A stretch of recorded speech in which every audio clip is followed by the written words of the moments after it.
اللہ تعالیٰ کی تیار کردہ مختلف جنتوں کے نام اور ان میں موجودہ منفرد اشیاء کی تفصیل اس ویڈیو میں بیان کی جائے گی۔ تو اس میں سب سے پہلی جنت جنت دارالسلام آتی ہے۔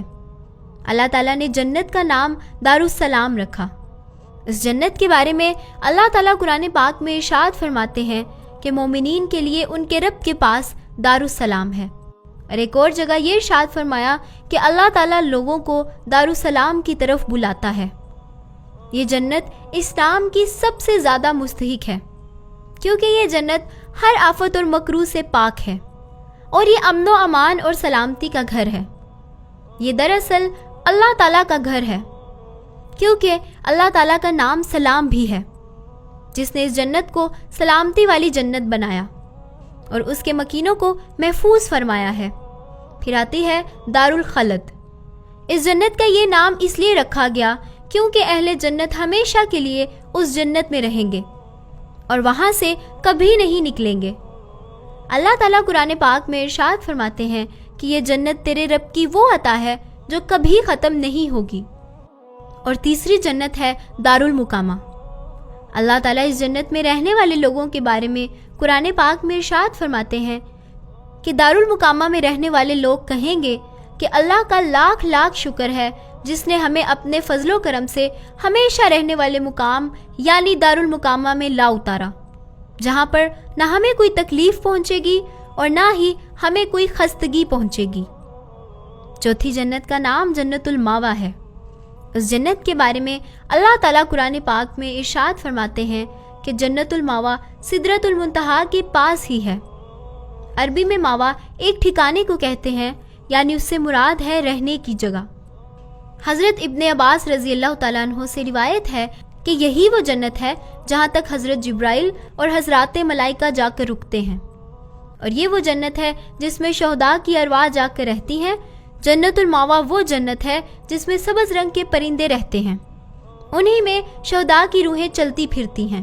اللہ تعالیٰ قرآن پاک میں ارشاد فرماتے ہیں کہ جو شخص اپنے رب کے سامنے پیش ہونے سے ڈر گیا اور اپنے آپ کو نفس کی خواہشات سے باز رکھا، بس جنت الماوا ہی اس کا اصل ٹھکانہ ہے۔ چھٹی جنت جنت عدن کہلاتی ہے، اور یہ تمام جنتوں کا مجموعی نام ہے، اور سب جنتیں جنت عدن ہیں۔ اللہ تعالیٰ قرآن پاک میں ارشاد فرماتے ہیں کہ جنت عدن میں وہ تمام نعمتیں ہیں جن کا رحمان نے اپنے بندوں سے وعدہ فرمایا، اور نیک بندے اپنے پروردگار کے کیے ہوئے وعدے میں شامل تمام اشیاء تک ضرور پہنچیں گے۔ اور اللہ تعالیٰ ارشاد فرماتا ہے کہ جنتی جنت عدن میں پاکیزہ گھروں میں رہیں گے۔ جنت عدن تمام جنتوں کا درمیانی اور بلند حصہ ہے، اور تمام جنتوں سے جنت عدن اونچی ہے۔ یہ اللہ تعالیٰ کا گھر ہے جس سے اس کا عرش سجا ہوا ہے، اور باقی جنتیں اس کے ارد گرد ہیں، لیکن ان سب سے افضل اور زیادہ بہتر یہ جنت ہے۔ آٹھویں اور سب سے خوبصورت جنت کا نام جنت الفردوس ہے۔ اس جنت کے بارے میں اللہ تعالیٰ قرآن پاک میں ارشاد فرماتے ہیں کہ بے شک جو لوگ ایمان لائے اور انہوں نے نیک کام کیے، ان کی مہمانی کے لیے جنت فردوس کے باغ ہوں گے۔ جنت فردوس ایک ایسا نام ہے جو تمام جنتوں پر بھی بولا جاتا ہے، اور جنت کے افضل اور اعلیٰ درجے پر بھی بولا جاتا ہے۔ فردوس انگوروں کے باغ والی جنت ہے۔ یہ ایسی جنت ہے جو درختوں سے ڈھکی ہوئی ہے، یعنی بہت درختوں والی اور گھنے درختوں والی جنت ہے۔ حضرت محمد صلی اللہ علیہ وسلم نے ارشاد فرمایا کہ جب تم اللہ تعالیٰ سے جنت کا سوال کرو تو اس سے جنت فردوس مانگا کرو۔ نویں اور آخری جنت کا نام جنت نعیم ہے۔